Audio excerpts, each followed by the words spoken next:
So that makes sense. Why real estate though? Perfect. Right? Like Yes. why let's dive into why this as Exactly. opposed to let's put this in the S&P. Exactly. So that was perfectly what I want to talk about next. So I come from a finance background, and when I did my MBA in England, we talked a lot about stocks and bonds. That was pretty much it. It was stocks, bonds, and cash. They never talk about real estate. But if you look at all the asset classes, by far the biggest is residential real estate, and then number two is probably the debt market. Then you have equities, and then you have commercial real estate, and gold is tiny, it's insignificant, and then you have cryptocurrency, which is even more insignificant. But if you look at the news, you think cryptocurrency was the biggest market capitalization because it gets so much press. So the reason most people, MBA programs thinks they don't teach real estate is because real estate is just it's too different. It's too different within a city, let alone within a country, let alone between countries. So one thing I love about your podcast is you're a Chicago-based real estate investment podcast. So by the end of this, we're going to be talking specifically. But we start off generally, we got this problem with once we make the money, we have to keep the purchasing power of our money. Then we look at what we can do with it. Well, this low interest rate environment we're in, bonds don't even keep up with inflation. So you can get rid of bonds. Equities do very well with inflation, but we've had pretty much a 12-year run in stocks. So to buy now, a lot of the upside, you've kind of missed the boat a little bit. And so real estate, you're getting in, it's not a bad time to get in, but there's so many things that are specific to real estate are very important. So I'd say the first thing is the cash flow. So I don't know, when you're doing pro formas, I always look for 6 to 10% cash flow on an investment property. Now that's good, but there's so many other benefits that people don't realize with real estate. So I would say the first one, if you're working, is the tax benefits or the tax write-offs. It's a lot of people that are in high tax brackets. It'll be worthwhile them keeping a building that's breaking even just for the tax write-offs. But then on top of that, every time you're making your mortgage payment, you're actually paying down principal too. So I'm a spender. I love to make money, but I love to spend money too. I like to enjoy myself. So whatever I make, if I spend every penny of what I made, I'm still ahead, because between all my investment properties, I'm paying down, I don't know what the actual exact amount, but maybe 8,000, 10,000 a month, just in principal I'm paying down.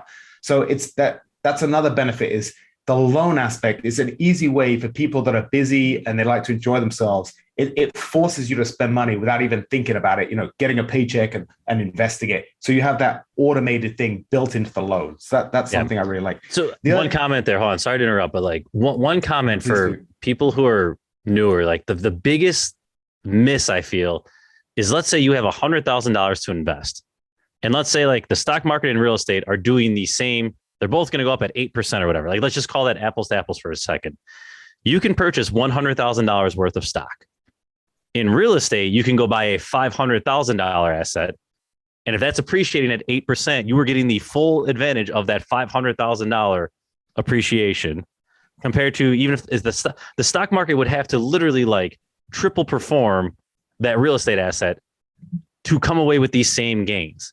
And then you don't have the tax benefit as well. So like, exactly. not trying to turn this into like a brainwashing episode, but like, it's such a missed point, and it's not like my opinion. Like that's exactly. Stats. That's numbers. Well, as a proud immigrant to your wonderful country of America, if you look at the first multimillionaire in American history, he was actually a real estate guy from Germany, John Astor, and he was known as the landlord of Manhattan. So the uber wealthy have known about these tricks of real estate for a long time, and it's people like you guys that are with this podcast trying to bring this message to the masses. So what you said is perfect. I'm going to add one thing to it though. So basically, if you have like your example, a $500,000 property, you put 100,000 down, you have 5-to-1 leverage. So if it goes up 5%, you've actually made 25% on your initial investment, because you got the multiplication. But it's even more so in this environment where we're seeing inflation. What you want to have huge levels of debt, because every year with the erosion of the purchasing power of the dollar, that debt you owe is actually worth less in real terms. So it's such a great hedge, because there's very few things that you have the upside of real estate and the leverage and the tax benefits and all that, but you don't have the volatility. So a lot of people are making crazy money. I'm going to use crypto as an example, because crypto is a hot topic. They're making a lot of money in crypto, but the volatility, you can see a 50% downswing. And one thing I remember when COVID hit in early 2021, wait, 2020, I'm getting my years confused. Sorry, March 2020.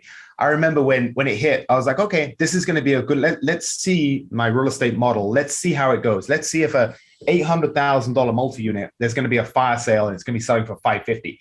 And we really didn't see that. I don't know how closely you guys were following the real estate, the multi-unit market in Chicago, but I was fascinated to see there was, maybe an $800,000 building was selling for 775.